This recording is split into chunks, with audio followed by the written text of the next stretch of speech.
멋진 신세계. 올더스 헉슬리 지음, 안정효 옮김. 제11장.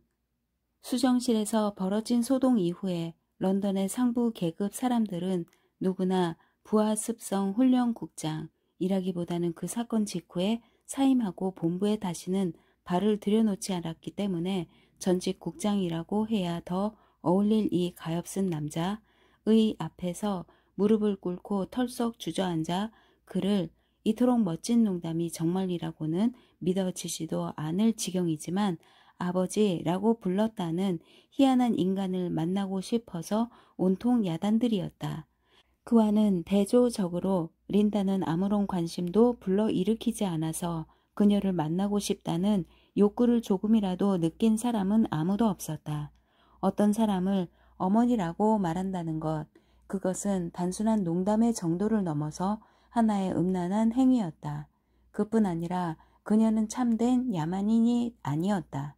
유리병으로 부하 과정을 거쳐 다른 사람들과 마찬가지로 기능 조절을 받았던 여자였으므로 정말로 해괴한 관념의 노예가 될 가능성은 아예 존재하지 않았다.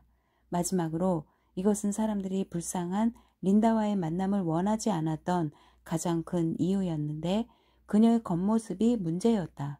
뚱뚱하고 젊음을 상실했고 이가 상했고 안색이 반점으로 얼룩덜룩하고 그리고 포도잎 맙소사 그 몸집, 그녀를 쳐다보기만 해도 사람들은 구역질을, 그렇다 정말로 구역질을 느끼지 않을 수가 없었다. 그래서 최고위층 사람들은 린다를 보지 않겠노라고 단단히 마음을 먹었다. 린다 역시 그들을 만나고 싶지 않았다. 문명 세계로의 귀환이 그녀에게는 소마로의 귀환을 의미했다. 그것은 페요트를 마신 다음이면 항상 그랬듯이 너무나 수치스러울 만큼 반사회적인 행동을 범해서 다시는 머리를 들지 못하겠다는 그런 기분을 느끼지 않아도 된다는 뜻이었으며 다시는 심한 두통이나 구역질 없이 침대에 누워 휴식을 취하고 또 취할 수가 있다는 것을 의미했다. 소마는 그녀에게 페요틀처럼 거북한 장난을 치지도 않았다. 소마가 제공하는 휴식은 완벽했으며 혹시 이튿날 아침에 기분이 좋지 않더라도 그것은 소마의 본질적인 양상 때문이 아니라 휴식의 기쁨과 비교가 되기 때문이었다. 그런 불쾌감의 치료 방법은 휴식을 지속시키는 것이었다. 그녀는 탐욕스럽게 점점 더 많은 양을 달라고 아우성쳤다. 닥터 쇼는 처음에 반대했지만 나중에는 그녀 마음대로 하도록 내버려 두었다. 그녀는 하루에 20g씩이나 소마를 복용했다. 이러다가는 저 여자 한두 달 안에 끝장이 날 거예요. 의사가 버나드에게 털어놓았다. 언젠가는 호흡 중추가 마비될 테니까요. 더 이상 숨을 못 쉬죠. 끝난다고요. 그게 차라리 다행일지도 몰라요. 물론 우리 힘으로 회춘이라도 시켜 놓는다면야 얘기가 달라지겠지만요. 하지만 그건 불가능하잖아요. 의사의 처방에 존이 반발하고 나서자 소마 휴식을 취할 때면 린다가 다행히도 남들에게 전혀 부담을 주지 않았으므로 다른 사람들은 모두 의아하게 생각했다. 하지만 그토록 많이 복용시킴으로써 생명을 단축시키는 건 아닌가요? 존이 이 의의를 제기했다. 어떤 점에서는 그렇기도 하죠. 닥터 쇼가 시인했다. 하지만 또 어떤 면에서 보면 우리가 사실상 그녀의 생명을 연장시키는 셈입니다. 무슨 말인지 알아듣지 못해서 어리둥절해진 젊은이가 의사를 멍하니 쳐다보았다. 소마는 시간적으로 몇 년쯤 상실하게 만들기는 합니다. 의사가 얘기를 계속했다. 하지만 그것이 시간을 벗어나서 인간이 측정할 수 없는 다른 존속성의 기간을 얼마나 무한하게 누리도록 도와주는지 생각해 보세요. 모든 소마 휴식은 우리 조상들이 예전에 영원성이라고 부르던 그런 개념의 한 조각입니다. 존은 이해가 가기 시작했다. 영혼은 우리의 입술과 눈에 깃들었나니 그가 중얼거렸다. 뭐라고요? 아무것도 아닙니다. 닥터 쇼가 말을 이었다. 물론 중요한 일을 해야 할 사람이 걸핏하면 영혼에 몰입하도록 그냥 내버려 둘 수는 없는 노릇입니다. 하지만 그 여자는 아무런 중요한 일도 아무리 그렇다고 해도 난 그것이 옳은 일이라고는 생각하지 않아요. 존의 마음은 꺾이지 않았다. 의사가 납득이 안 간다는 신용을 했다. 글쎄요. 물론 그 여자가 미친 듯 늘 소리를 질러대는 걸 더 좋아한다면야. 결국 존은 양보할 수밖에 없었다. 린다에게는 원하는 만큼의 소마가 투여되었다. 이때부터 그녀는 버나드의 아파트 37층에 배정된 그녀의 작은 방에서 계속 침대에 누워 라디오와 텔레비전을 항상 켜놓고 차조기 잎으로 만든 향유가 조금씩만 똑똑 떨어지도록 틀어놓고 손이 닿는 자리에 소마 정제들을 두고 지냈다. 그러면서도 그녀는 전혀 그곳에 존재하지 않았으니 그녀는 항상 멀리 한없이 멀리서 휴식을 취하는 중이었다.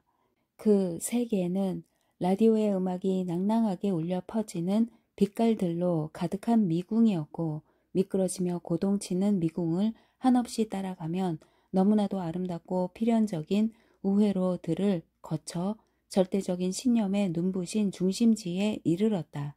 그곳에 다다르면 텔레비전 상자에서 춤추는 영상들은 말로 표현하기가 불가능할 만큼 온통 감미로운 노래를 부르는 촉감 영화의 연기자들이었고 그곳에서는 똑똑 떨어지는 차조기 향유가 단순한 향기가 아니라 태양이기도 했고 100만 개의 색소폰이기도 했고 성교를 나누는 포페이기도 했다.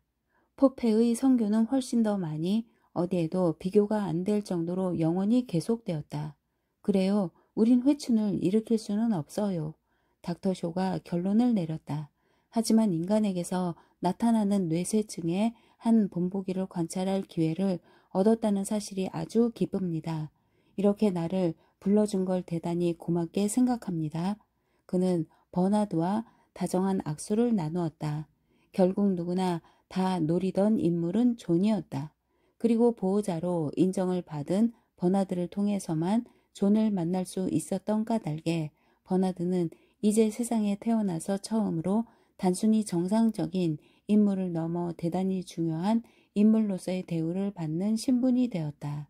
그의 대용 혈액에 섞였다는 알코올 얘기는 더 이상 나오지 않았고 개인적인 외모에 관한 조롱도 없어졌다.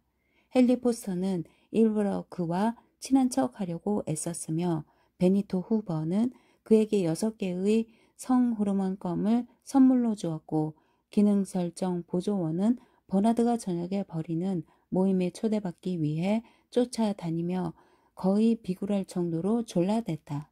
여자들로 말하자면 버나드가 초청의 가능성을 내비치기만 해도 마음에 드는 어느 누구나 골라 잡을 수 있는 위치에 있었다.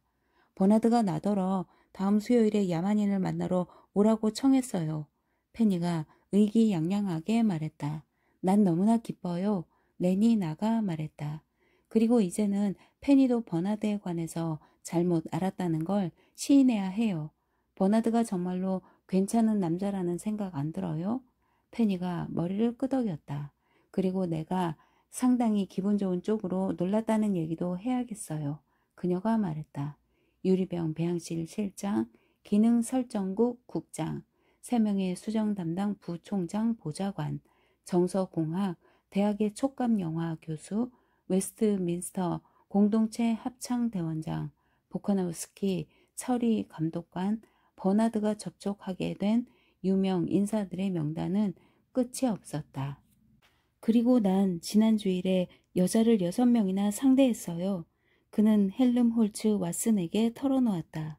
월요일에 하나, 화요일에 2, 금요일에 2명 더, 그리고 토요일에 1명을요. 내가 시간이 넉넉하고 그럴 마음만 내킨다면 잔뜩 들떠서 좋다고 덤빌 여자가 적어도 10여 명은. 헬름 홀츠는 버나드가 기분 나쁠 정도로 못마땅해 보이는 음침한 침묵을 지키며 그의 자랑을 들어주었다. 샘이 나는 모양이군요. 그가 말했다. 헬름 홀츠가 고개를 저었다. 난 그냥 서글픈 생각이 들었을 뿐이에요. 그가 말했다. 버나드는 발끈 화가 나서 가버렸다. 그는 절대로 헬름홀츠와 다시는 말도 하지 않으리라고 마음속으로 다짐했다. 하루하루가 흘러갔다. 성공은 버나드의 머리를 핑핑 돌게 만들었고 성공의 과정을 거치면서 그는 모든 좋은 마취제가 다 그렇듯이 그때까지는 꽤나 못마땅하다고 느꼈던 세계와 완전히 타협하기에 이르렀다. 그를 중요하다고 인정해주는 한 세상의 모든 질서는 한없이 좋기만 했다. 하지만 성공으로 인해 타협이 이루어졌음에도 불구하고 그는 아직도 기존 질서를 비판하는 특권을 포기하려고 하지는 않았다. 비판한다는 행위 자체가 자신이 중요한 존재라는 인식을 드높였으며 그로 하여금 훨씬 큰 인물이라도 된 듯한 기분이 들게 했기 때문이다. 그뿐 아니라 그는 비판을 받아야 마땅한 대상들이 실제로 존재한다고 진심으로 믿었다. 그와 동시에 성공의 기쁨을 누리고 마음 내키는 대로 모든 여자를 갖게 되었다는 상태 역시 진심으로 기뻤다. 이제는 야만인 때문에 그에게 굽실거리게 된 자들 앞에서 버나드는 이단을 들먹이며 활개를 치고 돌아다녔다. 사람들은 얌전히 그의 얘기에 귀를 기울였다. 하지만 그의 등 뒤에서는 머리를 설레설레 흔들었다. 저 젊은 친구 저러다가 끝판에는 입장이 곤란해질 텐데 그들은 적당한 때가 오기만 하면 그의 종말이 좋게 끝나지 않도록 각별히 손을 쓰겠다는 경고를 더욱 은근하게 내비치며 말했다. 두 번째 공경에 빠졌을 때는 더 이상 구제해줄 야만인을 찾아내기가 쉽지 않을 테니까요. 하지만 어쨌든 첫 번째 야만인은 건재했으며 그래서 그들은 버나드에게 공손했다. 그 때문에 버나드는 자신이 위대한 인물이라고 스스로 존재의 무게감을 느꼈으며 동시에 그는 공기보다도 더 가뿐해진 기분으로 의기양양하게 들떠 있었다. 공기보다 더 가뿐해진 기분이에요. 버나드가 위를 가리키며 말했다. 기상대의 계류기구가 그들의 머리 위로 높다랗게 떠서 하늘에 박힌 진주알처럼 햇빛을 받아 반짝였다. 앞에서 언급한 야만인에게 문명시계의 삶이 지닌 모든 양상을 보여줘야 하고 버나드의 지시 내용이었다. 존에게 현재의 시점에서 그들이 보여준 문명세계의 삶은 체링티 타워의 승강단에서 내려다본 조감도였다. 역장과 상임 기상학자가 안내원 노릇을 했다. 하지만 정작 대부분의 설명을 주도한 사람은 버나드였다. 그는 마치 세계 통제관이라도 되는 듯한 태도로 도취감에 빠져 행동했다. 공기보다도 가뿐하게. 뭄바이 녹색 로켓이 하늘에서 내려왔다. 승객들이 내렸다. 황갈색 제복 차림의 일란성 드라비다. 쌍둥이 8명이 승객석의 8개의 창문으로 내다보았다. 이들은 승무원이었다. 시속 1250km입니다. 역장이 으쓱해서 말했다. 대단하다고 생각하지 않나요? 야만인 선생? 저는 그만하면 아주 훌륭하다고 생각했다. 그렇기는 해도 말입니다. 그가 말했다. 아리엘은 40분이면 지구를 한 바퀴 돌아요. 야만인은 문명 세계의 발명품들에 대해서 믿어지지 않을 정도로 미미한 놀라움이나 경이감을 나타냈습니다. 버나드는 무스타파 몬드에게 보내는 보고서에 이렇게 기록했다. 의심할 나위 없이 이것은 부분적으로 린다라는 여자가 그런 사물들에 대해 하는 얘기를 자주 들었다는 사실에서 기인하는데 그 여자는 그의 입니다. 무스타파 몬드는 얼굴을 찡그렸다. 이 멍청이는 그 단어를 제대로 다 써놓으면 내가 비위가 뒤집혀 읽지도 못할 줄 아는 모양이지. 그리고 또 한편으로는 그가 영혼이라고 일컫는 바에 대해서 관심이 집중되었기 때문인데 그는 영혼을 물질적인 환경과는 무관한 독립된 존재로서 간주하려는 관점을 고집하고 있습니다. 그래서 본인은 그에게 지적해 주기를 통제관은 문장들을 몇 개 건너뛰고는 보다 흥미있고 구체적인 내용을 찾기 위해 막 다음 장으로 넘기려다가 상당히 색다른 구절의 시선이 쏠렸다. 그렇기는 해도 본인은 문명화한 유아 상태의 삶이 지나치게 쉽고 편하다는 야만인의 견해나 그의 표현을 빌리면 정당한 대가를 충분히 치르는 삶이 아니라고 판단한 시각에 대해서 공감을 느낍니다. 그는 보고서를 읽어 내려갔다. 그리고 이번 기회를 이용해서 포드님께 상기시켜 드리고 싶은 점이 무스타파 몬드의 유쾌한 기분은 당장 분노로 바뀌었다. 이 작자가 그에게, 다른 사람도 아닌 바로 그에게 감히 준엄한 훈계를 하려고 덤빈다는 생각을 하니 정말로 너무나 괴이했다. 이 친구가 틀림없이 미쳐버린 모양이었다. 내가 버릇을 좀 고쳐줘야겠군.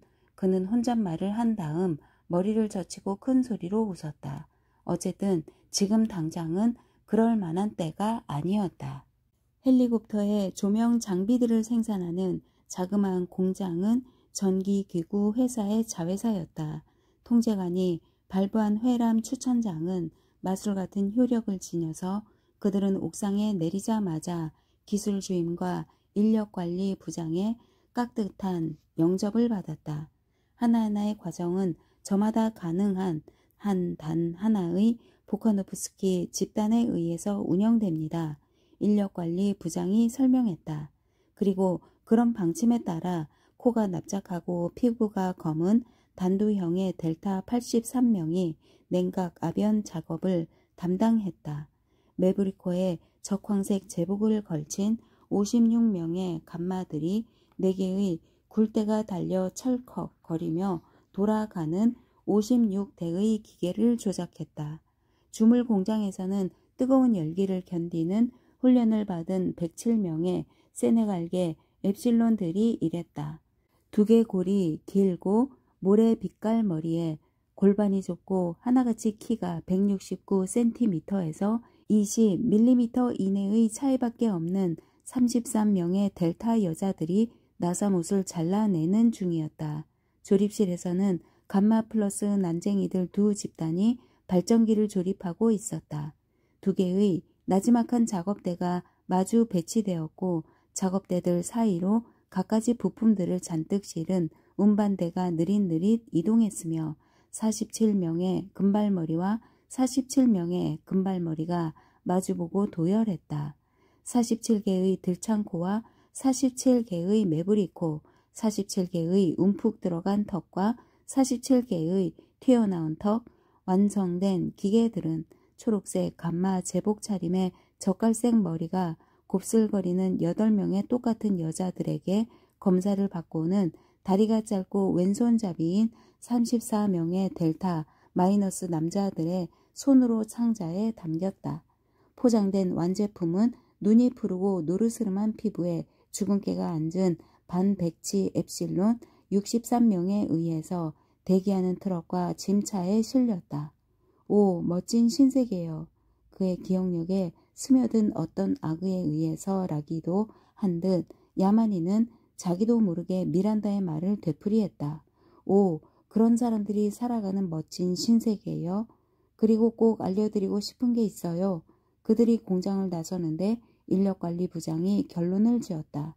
우리는 직원들하고 거의 아무런 마찰이 없습니다. 우리들이 항상 느끼는 바로는. 그러나 야만이는 갑자기 동행인들로부터 떨어져 나오더니 마치 그가 디딘 단단한 땅이 갑자기 꺼지기라도 한 듯 월계수 숲을 뒤로 가서 심한 구토를 했다.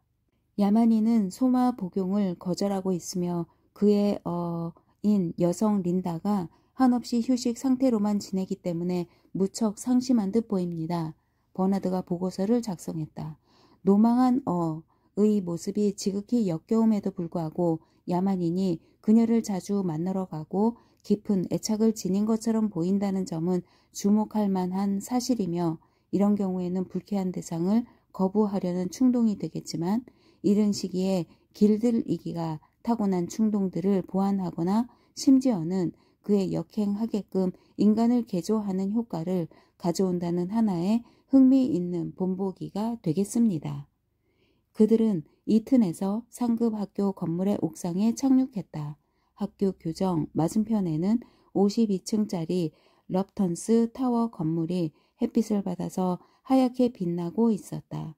철근, 콘크리트와 자외선 투과 유리로 만든 웅장한 건물이 양쪽에 우뚝 서 있었는데 왼쪽은 대학, 오른쪽은 학교 공동체 합창소였다. 네모난 안뜰의 중앙에는 크롬 강으로 만든 해괴하고 낡은 포드님의 동상을 세워놓았다. 교장 게프니 박사와 여교장 키트 양이 비행기에서 내리는 그들을 맞아 주었다. 이곳에도 쌍둥이들이 많은가요? 시차를 시작하면서 야만인이 꽤나 불안해하며 물었다. 오, 아닙니다. 교장이 대답했다.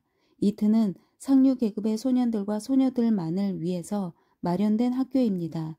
난자 하나에 성인 하나로 생산된 학생들이죠. 물론 그러면 교육을 시키기가 훨씬 어려워집니다. 하지만 그들은 예기치 못한 비상사태들에 책임감을 가지고 대처해야 하는 신분이기 때문에 그것은 불가피한 일입니다. 그는 한숨을 쥐었다. 그러는 사이에 버나드는 키트 양에게 깊은 관심을 드러냈다. 혹시 월요일이나 수요일 아니면 금요일 저녁에 시간이 있으신지 모르겠습니다. 버나드가 말했다. 그리고 엄지손가락으로 야만인 쪽을 얼른 가리키며 아시겠지만 저 친구는 호기심이 많아서요 라고 덧붙였다. 괴짜거든요. 키트 양이 미소를 지으며 그는 그녀의 미소가 정말로 매혹적이라고 생각했다. 고마워요 라고 말했다. 그리고 그가 개최하는 파티에 기꺼이 가겠노라고 약속했다. 교장이 문을 열어주었다. 알파 더블 플러스의 교실에서 5분을 보내고 난 조는 약간 얼떨떨해진 기분이었다. 기초 상대성 이론이 도대체 뭔가요? 존이 버나드에게 속삭였다. 버나드는 설명을 하려다가 생각을 고쳐먹고 다른 교실로 가는 편이 좋겠다고 제안했다.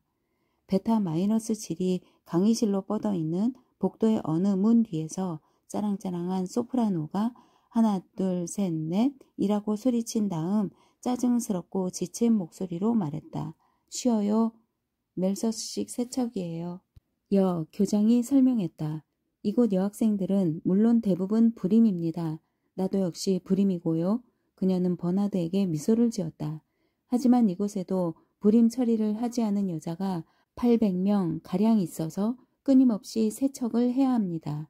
존은 베타 마이너스 지리 교실에서 야만인 보호구역이란 풍토나 지리적인 여건이 좋지 못하거나 천연자원이 부족하기 때문에 개화할 노력에 가치가 없다고 판단된 곳이라는 사실을 배웠다. 짤까닥 방이 컴컴해졌다. 그러더니 갑자기 선생의 머리 위 영사막에 아코마의 참외 수도회 수도사들의 모습이 나타났다. 존이 얘기를 들었던 그대로 그들은 우리의 성모 마리아님 앞에 엎드려 통곡했으며 십자가에 매달린 예수 앞에서 그리고 푸콩의 독수리상 앞에서 죄를 고했다. 젊은 이튼 학생들은 깔깔대며 시끄럽게 소리를 질렀다. 참회 수도사들이 아직도 통곡하면서 몸을 일으키더니 윗옷을 홀랑 벗어던지고는 매듭을 묶은 채찍으로 자신의 몸을 때리고 또 때리기 시작했다. 더욱 높아진 웃음소리에 녹음된 수도사들의 신음소리조차 들리지 않을 정도였다. 그런데 학생들이 왜 웃나요? 고통스러운 혼란에 빠진 야만인이 의아해서 물었다. 왜냐고요? 교장은 아직도 활짝 웃는 얼굴로 돌아보았다. 왜냐고요?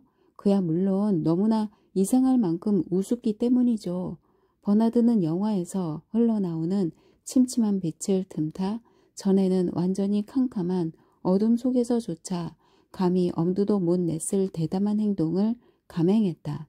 새롭게 부여된 중요한 신분으로 인해 자신이 강력한 인물이 되었다고 느낀 그는 여교장의 허리를 발로 끌어안았다. 그녀의 허리가 나긋나긋하게 응했다. 그가 한두 번쯤 도둑 키스를 하고 한 번 슬쩍 꼬집어 주기까지 하려던 참에 덧문들이 짤깍거리며 다시 열렸다. 시차를 계속하는 게 좋겠군요. 키티 양이 말하고는 문을 향해 걸음을 옮겼다. 그리고 이곳은 최면 교육 통제실입니다.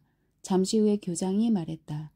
각 공동 숙소마다 하나씩 배정된 수백 개의 합성 음악 연주통들이 세면의 벽을 따라 설치된 선반 위에 비치 되었고, 네 번째 벽의 분류함 속에는 갖가지 최면, 교육강의 내용을 인쇄한 종이 녹음 테이프 두루마리들이 꽂혀 있었다. 두루마리를 이렇게 통 속으로 밀어넣는 거예요. 게프니 박사의 말을 가로막으며 버나드가 설명했다. 그리고 스위치를 누르면, 아니요, 그 스위치가 아니에요. 역겨움을 느낀 교장이 바로 잡아주었다. 그렇다면 저것이로군요. 두루마리가 펼쳐집니다. 셀레늄 전지들이 광선을 음파로 변형시키고 다 왔습니다. 게프니 박사가 말끝을 맺었다. 학생들은 셰익스피어를 읽나요? 그들 일행이 생화학 실험실로 가기 위해 학교 도서관 앞을 지나 걸어가는 동안 야만인이 물었다. 물론 안 읽습니다. 낯을 붉히며 여 교장이 말했다. 우리 도서관에는 참고서들만 비치합니다. 게프니 박사가 말했다. 혹시 이곳의 젊은이들이 기분 전환할 대상이 필요하면 그들은 촉감 영화를 보러 갑니다. 우리는 학생들이 혼자서만 즐기는 오락에 탐닉하는 것을 권장하지 않아요. 노래를 부르거나 말없이 포옹을 한 남녀 학생들을 가득 태운 버스 5대가 유리 도로를 따라 지나갔다. 바로 그날 저녁에 여교장과 만날 약속을 하느라 버나드가 귓속말을 하는 사이에 게프니 박사가 설명했다. 방금 늪지대 화장터에서 돌아오는 길이죠. 죽음에 대한 길들이기는 생후 18개월에 시작됩니다. 모든 유아는 일주일에 이틀간 오전 시간에 죽어가는 자들을 위한 병원에서 지냅니다. 그곳에는 온갖 최고급 장난감들을 비치해 놓았으며 죽음의 날에는 아이들에게 초콜릿 크림을 주죠. 그들은 죽음을 당연한 사실로 받아들이게끔 길이 들어요. 다른 모든 생리학적 작용과 마찬가지로요. 여교장이 전문가답게 한마디 덧붙였다. 그들은 사보이에서 8시에 만나기로 약속했다. 모든 일이 척척 들어맞았다. 런던으로 돌아가는 길에 그들은 브렌트퍼드에 있는 텔레비전 회사의 공장에 들렀다. 난 가서 전화를 하고 와야 하니까 여기서 잠깐 기다려 주겠어요? 버나드가 말했다. 야만이는 기다리는 동안 주변 풍경을 구경했다. 주간 1 근무조가 방금 작업을 끝내고 교대하는 중이었다. 하급 계층 근로자들이 잔뜩 때를 지어 모노레일 정거장 앞에서 줄지어 기다렸는데 700명이 훨씬 넘는 감마와 델타와 엡실론 남녀들이었지만 그들의 얼굴 모습과 체격은 10여 종류를 넘지 못했다. 매표원은 그들에게 각각 차표와 더불어 조그마한 마본지 약 상자를 내밀었다. 기다란 송충이처럼 줄을 지어 남녀가 천천히 앞으로 나아갔다. 저 속에는 도대체 무엇이? 그러더니 베니스의 상인을 기억하며 저 괴들 속에는 무엇이 들어있나요? 버나드가 다시 그에게로 돌아오자 야만인이 물었다. 하루치 소마 정량이죠. 버나드가 대답했는데 베니토 후보가 준 껌 한 토막을 우물우물 씹고 있어서 그가 하는 말은 알아듣기가 힘들었다. 그들은 근무를 끝낸 다음에 저것을 받아갑니다. 반그램짜리 정제 4개씩을요. 토요일에는 6개씩이고요. 그는 다정하게 존의 팔을 잡고 다시 헬리콥터가 기다리는 곳으로 걸어갔다. 레니나가 노래를 부르며 탈의실로 들어왔다. 아주 기분이 좋아 보이는군요. 페니가 말했다. 그야 물론 기분이 좋죠. 그녀가 대답하며 지퍼를 주르륵 내렸다. 버나드에게서 반시간 전에 전화가 왔어요. 주르륵 주르륵. 그녀는 반바지를 벗었다. 혹시 나더러 오늘 저녁에 야만인과 함께 촉감 영화를 보러 가지 않겠느냐고 묻더군요. 난 어서 가야 해요. 그녀는 서둘러 화장실로 갔다. 복도 많은 여자야. 레니나가 가버리는 뒷모습을 지켜보며 페니가 혼잣말을 했다. 그녀의 말에는 시기심이 전혀 내포되지 않았으니 마음씨가 좋은 페니는 단순히 사실을 진술했을 따름이었다. 레니나는 정말로 복이 많았다. 야만인의 엄청난 명성을 버나드와 함께 흠뻑 누리게 되었고 하찮은 존재였던 그녀가 이제는 지극히 화려한 영광을 맛보게 되었다. 포드 여자 청년회의 간사는 그녀에게 개인적인 경험담에 관한 강연을 해달라고 부탁하지 않았던가. 그리고 그녀는 아프로디테움 클럽의 연례 만찬회에도 초청을 받지 않았던가. 또한 이미 촉감 영화 뉴스에도 나와 전 세계 수백만 명의 사람들이 그녀를 보고 듣고 감촉하지 않았던가. 저명 인사들이 그녀에게 보여주는 관심도 그에 못지않게 기분 좋은 일이었다. 상임 세계 통제관의 제2 비서관이 그녀를 저녁과 아침 식사에 초대했다. 그녀는 포드 대법원장과 주말을 그리고 캔터베리의 공동체 합창원 대원장과 다음 주말을 함께 보냈다. 내외 분비물 회사의 사장은 쉴 새 없이 전화를 걸었고 유럽은행의 부총재와 도빌에도 놀러 갔었다. 물론 좋고 말고요. 그녀가 페니에게 고백했다. 그렇기는 해도 어떤 면에서는 마치 내가 거짓된 구실로 무엇인가 덕을 보는 듯한 기분이 들어요. 그건 물론 그들 모두가 가장 먼저 묻는 질문이 야만인과 관계를 하면 기분이 어떠냐 하는 따위이기 때문이죠. 그러면 난 모르겠다는 대답을 할 수밖에 없어요. 그녀는 고개를 저었다. 물론 대부분의 남자들은 내 말을 믿지 않아요. 하지만 그건 정말이에요. 사실이 아니라면 얼마나 좋을까요? 그녀는 서글프게 덧붙여 말하고는 한숨을 지었다. 그 사람 굉장히 미남이라고 생각하지 않아요? 하지만 그 남자가 렌이 나를 좋아하지 않나요? 페니가 물었다. 때로는 좋아하는 것 같기도 하고 때로는 그렇지 않은 것 같기도 해요. 그는 자꾸 나를 피하는데 내가 들어서면 방에서 나가버리고 심지어는 나를 쳐다보려고도 하질 않아요. 하지만 때로는 내가 갑자기 들어서면 그가 나를 빤히 쳐다보고 있었다는 걸 알게 되는데 그러면 글쎄요, 남자들이 좋아할 때의 시선 알잖아요. 그렇다. 페니는 알고 있었다. 난 갈피를 잡을 수가 없어요. 렌이 나가 말했다. 그녀는 갈피를 잡을 수가 없었고 영문을 몰라 어리둥절해졌을 뿐 아니라 상당히 마음이 착잡하기도 했다. 그 이유는 말이에요. 알다시피 펜이 내가 그 남자를 좋아하기 때문이에요. 그녀는 점점 더 존을 좋아하게 되었다. 그렇다. 이제는 제대로 기회가 찾아올지도 모른다고 생각하며 그녀는 목욕을 한 다음 몸에다 향수를 뿌렸다. 찍어 바르고 또 바르며 그녀는 제대로 기회가 찾아오기를 기다렸다. 그녀의 상쾌한 기분은 노래로 넘쳐 흘러나왔다. 정신이 나갈 정도로 나를 안아줘요. 그대여. 정신을 잃을 때까지 키스해줘요. 나를 안아줘요. 푹신한 토끼 같은 그대여. 사랑은 소마처럼 즐거우니까요. 냄새 풍금이 기분 좋게 기운을 북돋우는 음악을 연주했다.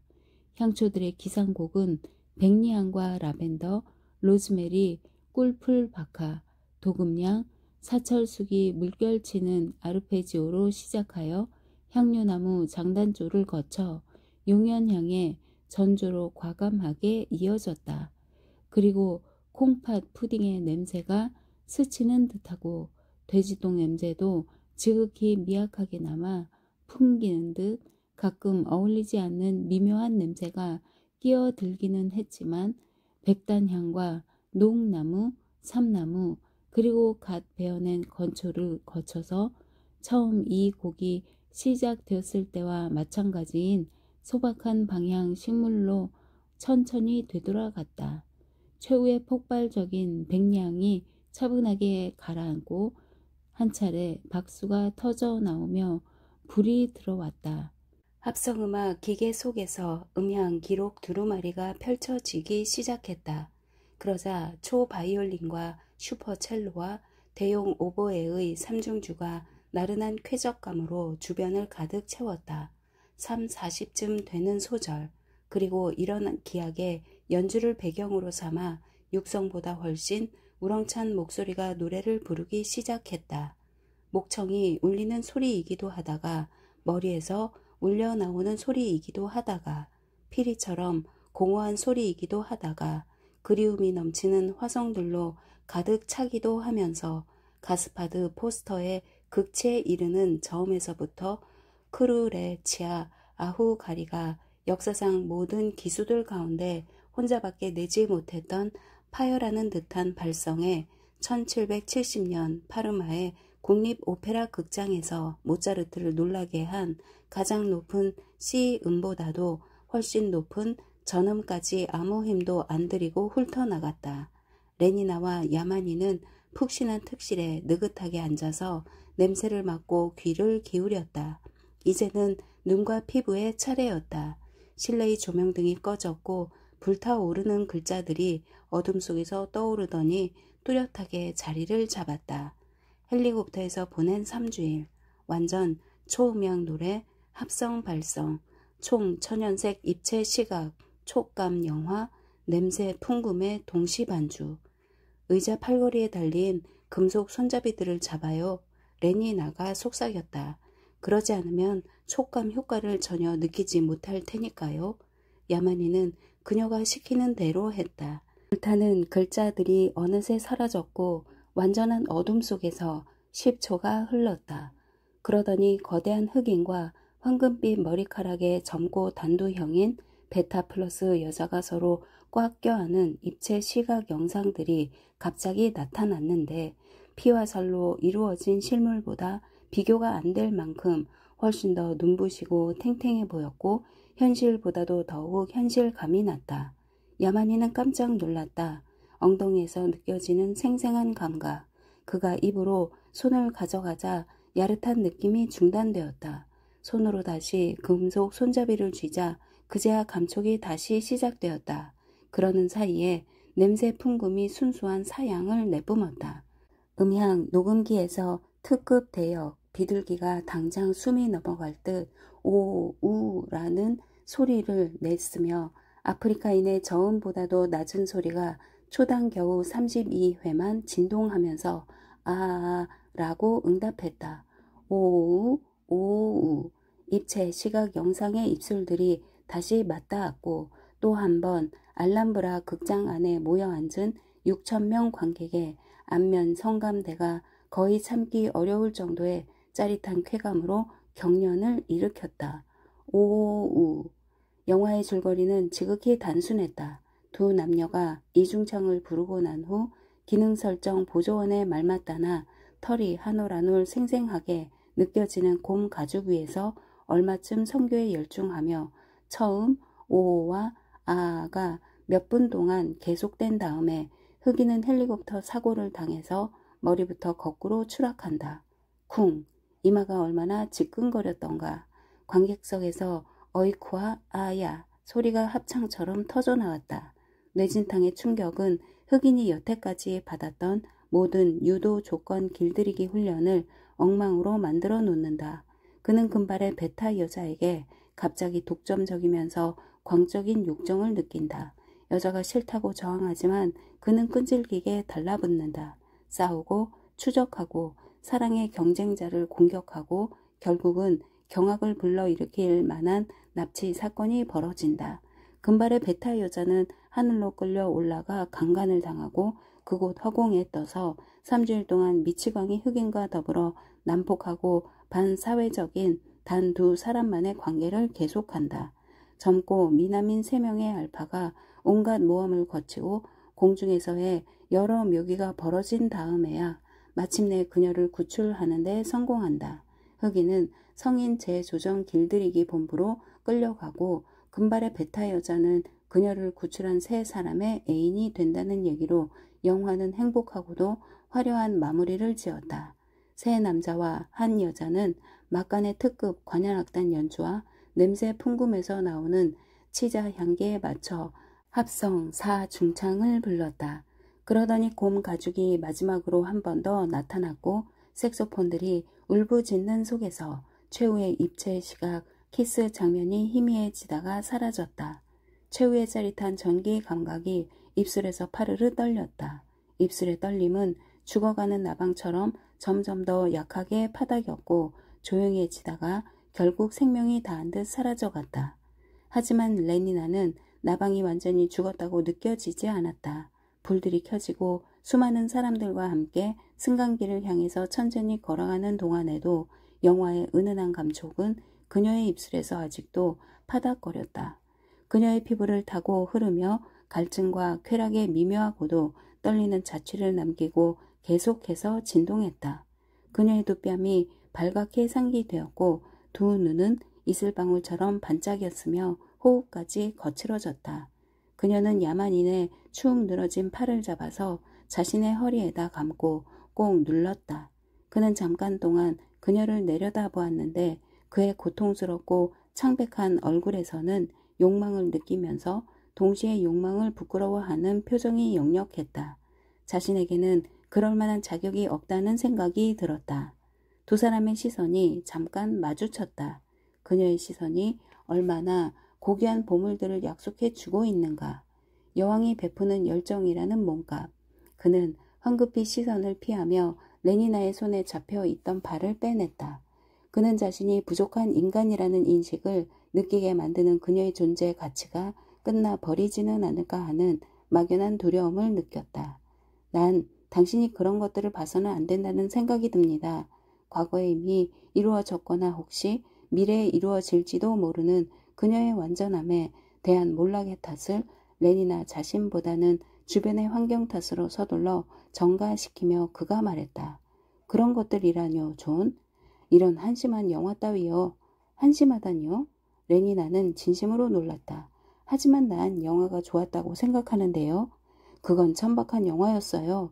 그가 화를 내며 말했다. 천박한 영화였다고요. 그녀는 고개를 저었다. 난 당신이 하는 얘기를 하나도 못 알아듣겠어요. 그는 왜 이토록 해괴한 생각을 할까? 그는 왜 일부러 일을 망쳐 놓으려고 그렇게 애를 쓸까? 존은 택시 헬리콥터를 탄 후부터 그녀에게 눈길조차 주지 않았다. 겉으로 천명된 적이 없는 어떤 강력한 맹세에 속박되어 벌써 오래전부터 통하지 않는 어떤 법들을 따르느라 그는 시선을 돌리고 앉아 침묵을 지켰다.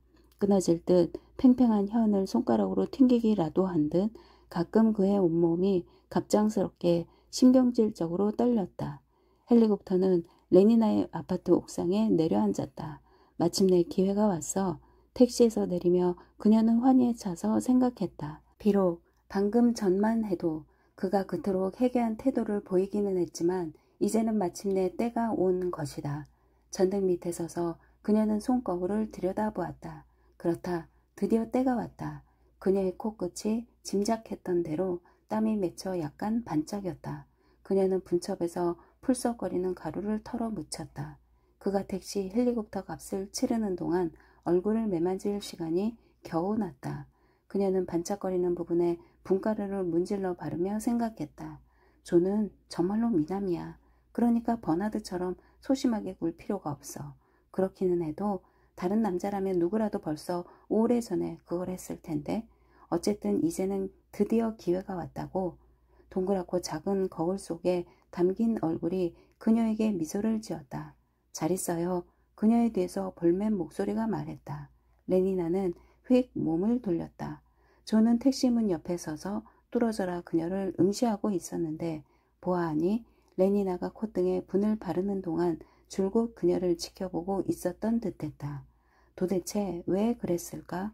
그녀로서는 존이 무엇을 기다렸는지 아니면 곰곰이 생각하고 또 생각하면서 어떤 결심을 하려고 고심했는지 무슨 희귀한 생각을 했는지 전혀 상상이 가지 않았다. 잘 자요 레니나. 그가 되풀이해서 말하고는 미소를 지어 보이려고 야릇하게 얼굴을 찡그렸다. 하지만 존, 난 당신이 혹시 내 얘긴 당신 그거 생각이 없나요? 그는 택시에 올라 문을 닫고는 몸을 앞으로 내밀더니 조종사에게 무슨 말을 했다. 택시가 공중으로 솟구쳐 올랐다. 바닥 창문을 통해서 존이 밑을 내려다보니 위를 쳐다보는 레니나의 얼굴이 전등의 푸르스름한 빛을 받아 퍽 창백해 보였다. 그녀는 입을 벌리고 소리쳐 불러대는 중이었다. 하늘에서 굽어보니 짤막해진 듯한 그녀의 모습이 삽시간에 멀어졌고 점점 작아지는 정사각형 옥상은 어둠 속으로 떨어지는 것 같았다. 5분 후에 조는 그의 방으로 돌아갔다. 그리고 숨겨두었던 곳에서 생쥐가 조금 갉아먹은 책을 꺼내 경건하고 조심스러운 손길로 얼룩지고 구겨진 책장들을 넘기면서 오셀로를 읽기 시작했다. 그가 기억하기로는 헬리콥터에서 보낸 3주일의 주인공과 마찬가지로 오셀로는 흑인 남자였다. 레니나는 눈물을 닦으며 옥상을 가로질러 승강기를 향해 걸어갔다. 27층으로 내려가는 도중에 그녀는 소마병을 꺼냈다. 1g으로는 충분하지 못하리라고 판단했다. 지금 그녀가 처한 역경은 1g 이상을 필요로 했다. 하지만 만일 2g을 복용한다면 그녀는 내일 아침에 때맞춰 일어나지 못할 위험이 있었다. 절충을 해야겠다는 생각에서 그녀는 오므린 왼쪽 손바닥에다 반 그램짜리 정제 새 알을 털어냈다. 제12장 버나드는 야만인이 열어주지 않아 잠긴 문 밖에서 소리를 질러댈 수밖에 없었다. 하지만 모두들 모여서 당신을 기다린단 말이에요. 기다릴 테면 기다리라고 해요. 문에 막혀서 둔탁해진 목소리가 들려왔다. 하지만 당신도 알잖아요. 목청을 한껏 돋워 소리를 지르면서 설득력이 있는 목소리를 내기란 얼마나 어려운 일인가. 난 당신을 만나보라고 일부러 그들을 청했다고요. 내가 그들을 만나고 싶은지 여부를 당신은 나한테 먼저 물어봤어야 했어요. 하지만 전에는 당신이 항상 만나러 왔잖아요, 존. 바로 그 이유 때문에 난 다시는 가고 싶지 않아요. 나를 생각해서라도. 버나드가 소리를 질러가며 비유를 맞추려고 애썼다. 나를 생각해서라도 가지 않겠어요? 싫어요. 그거 진심으로 하는 얘기예요? 그래요. 절망에 빠져 버나드가 애원했다. 그럼 난 어떻게 하죠? 가서 죽어버려요. 격분한 목소리가 안에서 소리쳤다. 하지만 오늘 밤에는 캔터베리 공동체 합창원 대원장이 그곳에 참석해요. 버나드는 울음을 터뜨리기 직전이었다. 아이야 타카와 야만인이 합창원 대원장에 대해서 그가 느끼는 바를 제대로 표현할 수 있는 길은 주니어를 통해서 뿐이었다. 하나이 그는 마치 뒤늦게 생각이 나기라도 한 듯 비웃음과 광포함을 너무나 노골적으로 드러내며 덧붙여 말했다. 손세서 테스나. 그리고 포페라면 당연히 그랬을 것처럼 땅바닥에다 침을 뱉었다.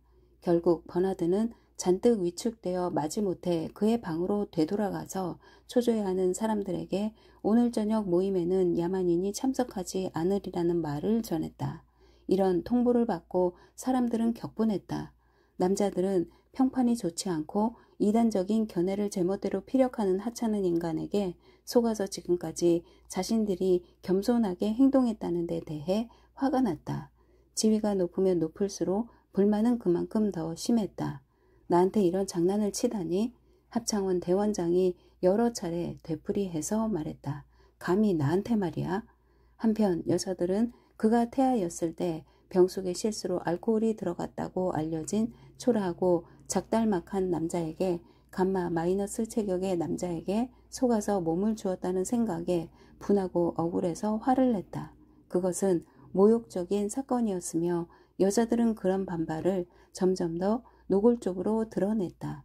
이튿의 여교장이 특히 격분했다. 레니나 한 사람만 말이 없었다.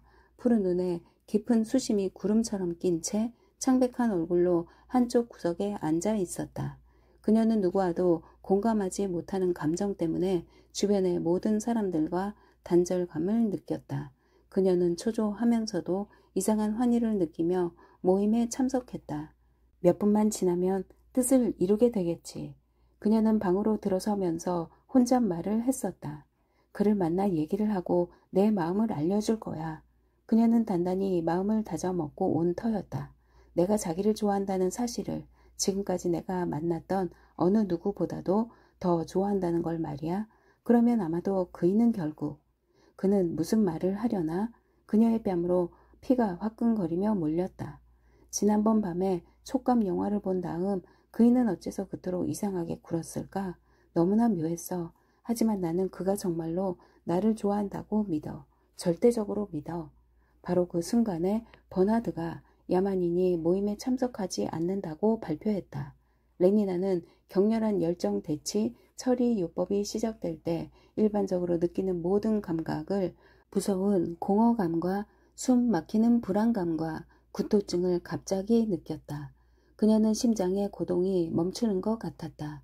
아마도 그이가 나를 좋아하지 않기 때문인지도 몰라. 그녀는 혼잣말을 했다. 그녀를 싫어하기 때문에 존이 참석을 거부했으리라는 가능성은 어느새 확고부동한 기정사실이 되었다. 그는 그녀를 좋아하지 않는다. 정말로 그건 좀 심했어요. 이튼의 여교장이 화장인 회수 공장의 이사장에게 말했다. 내가 정말로 그랬다는 걸 생각하면 참 한심해요. 그래요. 페니 크라운의 목소리가 들려왔다. 알코올에 관한 소문은 틀림없는 사실이에요. 내가 아는 어떤 사람은 그때 당시에 태아 저장고에서 근무했던 사람과 잘 아는 사이예요. 내 친구가 그 여자한테 들은 얘기를 나에게 해주었는데 너무하군요. 너무했어요. 공동체 합창원 대원장과 공감을 느끼며 헨리 포스터가 말했다. 이런 사실을 알면 혹시 대원장님께서 관심을 가지실지 모르겠습니다만 우리 전 국장님은 그를 아이슬란드로 전출시키려던 참이었어요. 팽팽한 풍선 같았던 버나드의 자신감은 한마디 한마디의 말에 찔려 수많은 상처를 통해 바람이 빠졌다. 마음이 산란하고 불안하고 주눅이 든 그는 창백한 얼굴로 두서없이 어물어물 변명을 늘어놓으며 손님들 사이를 돌아다녔다. 그리고 다음 모임에는 틀림없이 야만인이 참석할 거라고 다짐하면서 사람들더러 자리에 앉아 카로틴 샌드위치와 얇게 썬 비타민 A 파이 조각과 대용 샴페인 한 잔을 들라고 권했다. 그들은 마지 못해 먹기는 했지만 그를 못 본 채 했고 샴페인을 마시면서도 그의 면전에서 무례하게 굴거나 마치 그가 눈에 보이지 않는 듯 큰 소리로 기분 나쁘게 자기들끼리 그에 관한 얘기를 나누었다. 이제는 말입니다. 나의 친구들이여. 포대의 날 기념 행사를 이끌어 나가던 캔터베리의 공동체 합창원 대원장이 아름답고 낭랑한 목소리로 말했다. 그럼 나의 친구들이여. 이제 시간이 된 듯 싶으니 그는 몸을 일으켜 유리잔을 내려놓고는 자줏빛 인조견 조끼에 떨어진 음식 부스러기를 털고 문으로 향했다. 버나드가 달려가서 그의 앞을 가로막았다. 정말 꼭 가셔야 하나요, 대원장님? 아직 시간이 너무 이른데요. 제 생각에는 그렇다. 초청장을 보내기만 하면 공동체 합창원 대원장이 이를 받아줄 거라고 레니나가 그에게 슬그머니 귀띔을 해주었을 때 그는 온갖 희망을 다 품었었다. 아시겠지만 대원장님은 정말로 상냥한 분이라고요. 그녀는 버나드에게 램버스에서 그녀가 보낸 주말을 기념하는 뜻으로 대원장이 그녀에게 주었던 T 모양으로 만든 작은 황금 지퍼 젬새를 보여주었다. 그래서 버나드는 초청장마다 캔터베리 공동체 합창원 대원장과 야만인을 만날 기회를 마련하는 뜻에서 라고 의기양양하게 써 넣었다. 그런데 야만인은 하필이면 오늘 저녁을 골라서 방 안에 틀어박혀 문을 닫아 걸고는 하나이 라고 소리를 질렀고 버나드가 주니어를 몰라서 다행이었지만 심지어는 손스에소 테스나 라고도 소리쳤다. 버나드의 생애 전체에서 절정에 달했을지도 모르는 그 순간이 결국은 그의 가장 수치스러운 순간이 되었다. 저는 너무나 많은 기대를 걸었는데 그는 더듬거리는 말투로 되풀이하며 애절하고도 실망한 눈으로 위대한 인물을 올려다보았다. 이복의 젊은 친구, 엄숙하고 근엄한 어조로 합창원 대원장이 큰 소리로 말하자 모두들 잠잠해졌다. 내가 충고를 한마디 해주겠어요. 그는 버나드에게 손가락을 흔들어 보였다. 너무 늦기 전에 말이에요. 좋은 충고를 한마디 해주죠. 그의 목소리가 음산해졌다. 처신을 바르게 해요, 젊은 친구. 처신을 바르게 해야 한다고요.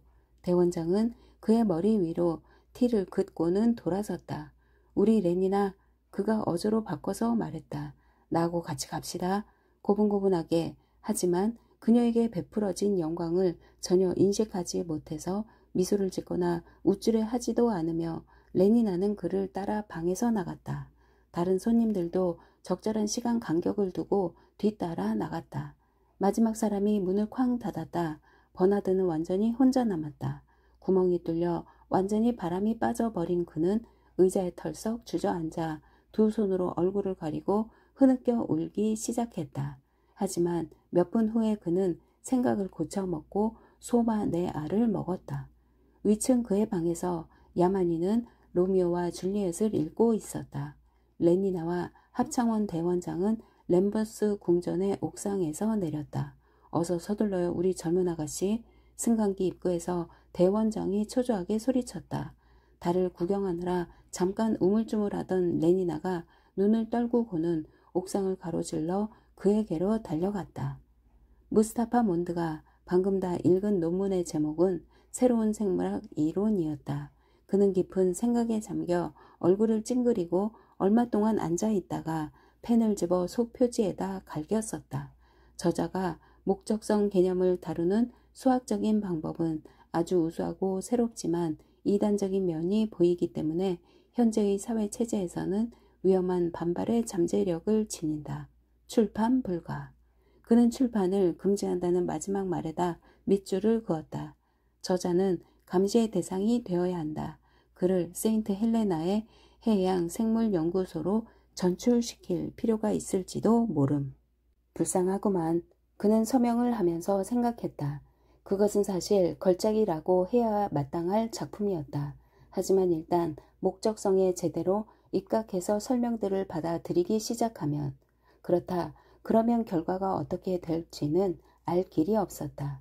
그런 종류의 관념은 상류 계급 사람들 사이에서 보다 불안정한 이성을 가진 사람들을 대상으로 실시했던 길들이기 훈련을 쉽게 제거해 버릴지도 모른다. 그리고 그들로 하여금 지상에 선 의로서의 행복에 대해서 그들이 지녔던 신념을 상실하게 하고 대신의 목적이란 현재의 인간 세계를 벗어난 어디엔가 존재하며 인생의 목적이란 복지 생활을 유지하는 것이 아니라 의식을 강화하고 정제시키는 무엇, 지식을 확대시키는 무엇이라고 믿게 만들지도 모를 일이었다. 그것은 어쩌면 옳은 얘기일지도 모르겠다고 통제관은 생각했다. 하지만 현재의 상황에서는 받아들일 수가 없는 사상이었다. 그는 다시 펜을 집어서 출판 불가라는 단어 밑에다 처음보다 훨씬 굵고 시커멓게 두 번째 밑줄을 그었다. 그리고 한숨을 지으며 인간이 만일 행복에 관해서 생각할 필요가 없다면 인생이 얼마나 재미있을까라고 생각했다. 눈을 감은 채 황홀경에 빠져 환히 빛나는 얼굴로 존은 허공에다 대고 나지막이 낭송했다. 오, 그녀는 횃불더러 환하게 타오르라고 가르치는구나. 그녀는 에티오피아인의 귀에 걸린 값비싼 보석처럼 어두운 밤의 뺨에 매달려 있는 듯하니 불사르기에는 너무나 소중한 아름다움이요 땅에서는 너무 아깝도다. 황금빛 T형 목걸이가 레니나의 가슴에서 빛났다. 대원장은 쾌활하게 그것을 손에 쥐고는 장난스럽게 잡아당겼다. 전 소마를 2g쯤 먹는 게 좋겠어요. 오랜 침묵을 깨고 레니나가 불쑥 말했다. 이때쯤 버나드는 곤히 잠들어 꿈이라는 자신만의 낙원을 둘러보고 미소를 짓고 있었다. 미소를 짓고 또 지었다. 하지만 그의 침대 위에 걸린 전기시계의 큰 바늘은 30초에 한 번씩 거의 들리지 않을 정도의 째깍 소리를 내며 앞으로 나아갔다. 째깍, 째깍, 째깍, 째깍. 그리고 아침이 되었다. 버나드는 다시 공간과 시간의 비참한 현실로 되돌아왔다. 지극히 침울한 기분으로 그는 택시를 타고 습성 훈련 본부로 출근했다. 성공의 도취감이 물거품처럼 사라졌고 그는 다시 과거의 자신으로 돌아갔다. 지난 몇 주일 동안 일시적으로 부풀었던 풍선과는 대조적으로 과거의 자아는 어느 때보다 무거운 주변의 분위기 속에 가라앉았다. 이렇듯 맥이 풀린 버나드에게 야만이는 예기치 않았던 동정적인 반응을 보였다. 당신은 말파이스에서의 모습과 훨씬 가까워졌어요. 버나드의 처량한 얘기를 듣고 그가 말했다. 우리가 처음 같이 얘기를 나눴던 때를 기억하나요? 작은 집 밖에서요. 당신은 그때의 모습을 되찾았어요. 그건 내가 다시 불행해졌기 때문이에요. 글쎄요. 난 이곳에서 당신들이 누리는 그런 거짓된 가짜 행복을 느끼기보다는 차라리 불행해지고 싶은데요. 난 그런 행복이 좋아요. 버나드가 씁쓸하게 말했다. 모든 기쁨의 원인이 당신이었을 때라면 말입니다. 내가 마련한 모임에 참석하지 않겠다고 거절해서 모든 사람이 나를 적으로 삼게 만들다니. 그는 자신이 하는 말이 어처구니 없고 부당하다는 사실을 알고 있었다.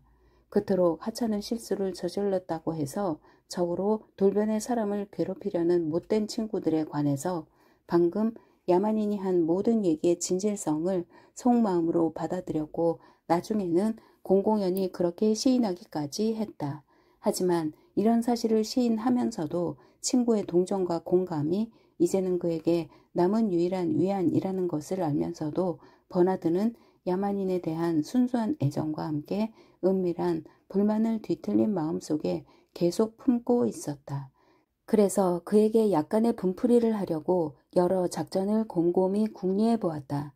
합창원 대원장에게 불만을 품어봤자 아무 소용이 없었고 유리병 처리실 실장이나 기능설정 보조원에게 복수를 할 가능성 또한 없었다. 버나드는 야만인이라면 희생자로 삼기에 다른 사람들보다 무척 만만해 보였고 다루기가 아주 쉬운 대상이라는 생각이 들었다. 친구가 지닌 한 가지 중요한 기능이란 적들에게 가하고 싶기는 하지만 그렇게 하기가 어려운 보복들을 보다 온건하고 상징적인 형태로 기꺼이 감수한다는 것이다. 버나드가 희생자로 삼을 만한 또 다른 친구는 헬름 홀츠였다. 그가 한창 인기를 누릴 때는 간직할 가치조차 없다고 생각했던 우정을 다시 한번 요청했을 때 헬름 홀츠는 기꺼이 좌절된 그를 찾아왔다.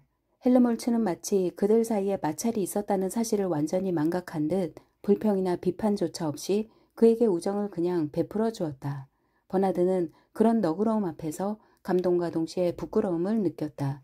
더욱이 그것이 소마에 의존한 것이 아니라 온전히 헬름 홀츠의 인간성에서 우러난 너그러움이었기 때문에 그만큼 더 놀랍고 굴욕적인 수치심까지 느꼈다.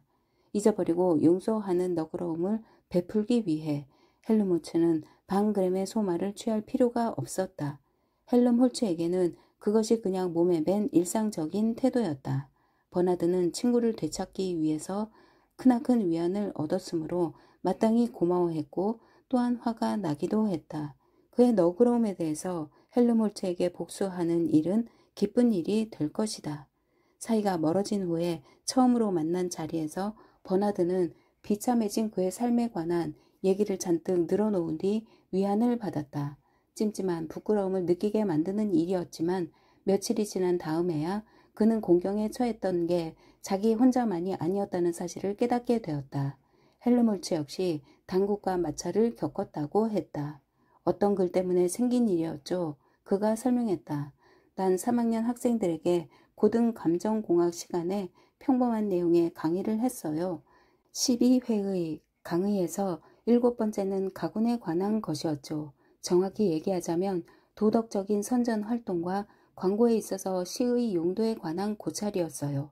나는 강의를 할 때면 항상 많은 기교적인 예를 인용해 가며 보충 설명을 해줍니다. 이번에는 내가 얼마 전에 직접 썼던 시 하나를 그들에게 예로 보여주기로 했어요. 물론 한심할 만큼 미친 짓이었지만 나는 그만 충동을 억누를 수가 없었어요.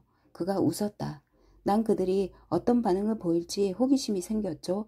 그리고 또 다른 이유가 있었어요. 그는 훨씬 심각하게 덧붙여 말했다. 나는 약간의 선전을 좀 하고 싶었어요. 문제의식을 썼을 때 내가 느꼈던 바를 그들의 감정 속에서도 불러일으키기를 원했던 거예요. 포드님 맙소사. 그가 다시 웃었다. 정말 굉장한 대소동이 벌어졌어요. 교장은 나를 호출해서 당장 쫓아내겠다고 위협했고요. 나는 문제아로 찍혔죠. 무슨 시를 썼기에 그랬나요? 버나드가 물었다. 고독에 관한 시였거든요. 버나드는 눈썹이 쫑긋 올라갔다. 원한다면 내가 암송해 주겠어요. 그러더니 헬름 홀츠가 읊어대기 시작했다. 어제의 모임. 북채는 남았지만 북은 찢어졌고 도시로 찾아든 한밤중 공허한 정적 속에서 울리는 피리소리, 꼭 담은 입술들, 잠든 얼굴들, 모든 기계가 멈추었고 군중이 모였던 곳에는 지저분하고 고요한 공간들만 남았으니 모든 침묵이 환희하고 큰 소리로 또는 나지막이 흐느껴 울고 얘기를 하지만 그 목소리를 나는 알지 못하더라. 예컨대 수전에 그리고 에게리아의 두 팔 그리고 반겨 맞아주는 젖가슴, 입술과 오 그리고 둔부가 없는 곳에서 천천히 하나의 존재가 이루어지나니 누구일까? 그리고 내가 묻노니 존재하지 않는 그 무엇은 우리들이 하는 교미보다 훨씬 텅 빈 밤을 가득 채우나니 그토록 부조리한 본질을 우리는 왜 추악하다고 여겨야 하는가? 그러니까 난 그걸 예로 들었고 학생들이 날 교장에게 일러 바쳤죠. 놀랄 만한 일도 아니군요. 버나드가 말했다. 그건 그들이 받은 모든 수면 강의와 완전히 상반되는 내용이니까요. 고독을 비난하는 경고를 학생들이 적어도 25만 번은 들었다는 걸 잊지 말아요. 나도 알아요. 하지만 결과가 어떨지 난 알고 싶었어요. 이제는 알게 되었잖아요. 헬름홀츠는 웃기만 했다. 잠깐 침묵을 지킨 다음에 그가 말했다. 난 마치 글을 쓸 만한 어떤 대상을 이제 막 발견하기 시작한 듯한 기분이 들어요. 내가 내면에 지녔다고 느끼는 어떤 힘, 그런 잠재적인 잉여분의 힘을 스스로 사용하게 된 느낌이에요. 무언가가 나를 찾아오고 있는 것 같아요. 버나드는 그 모든 공경에도 불구하고 그가 무척 행복해 보인다고 생각했다. 헬름홀츠와 야만이는 첫눈에 서로 호감을 느꼈다. 그들의 사이가 어찌나 좋았든지 버나드는 심한 질투의 아픔을 느낄 지경이었다. 최근 여러 주일 동안에 버나드와 야만인이 어느 정도 가까워지기는 했었지만 헬름홀츠가 순식간에 야만인과 가까워진 만큼 그렇게까지 치밀했던 적은 한 번도 없었다. 버나드는 그들을 지켜보고 그들이 나누는 얘기에 귀를 기울이며 때때로 두 사람을 공연히 만나게 해 주었다고 후회하기도 했다. 그는 자신이 느끼는 질투심을 부끄럽게 생각해서 그런 감정을 느끼지 않으려고 소마의 힘을 빌려가며 노력했다. 하지만 그런 노력은 별로 성공하지 못했을 뿐더러 소마 휴식 시간들 사이에는 어쩔 수 없이 공백이 생겼다. 불쾌한 감정이 자꾸만 그를 사로잡았다. 야만인과 세 번째 만난 자리에서 헬름홀츠는 고독을 다룬 그의 시를 낭송해 주었다. 어떻게 생각해요? 낭송이 끝난 다음에 그가 물었다. 야만인이 고개를 저었다. 그의 반응은 차라리 이걸 들어봐요 라는 뜻이었다. 그는 서랍을 열어 생쥐가 갉아먹은 책을 꺼내 펼쳐 들고는 읽어주었다. 가장 큰 소리로 우는 새를 외딴 아라비아 눈물나무에 앉아 슬픈 소식을 전하는 나팔이 되게 하여. 헬름홀츠는 점점 고조되는 흥분감을 느끼며 귀를 기울였다.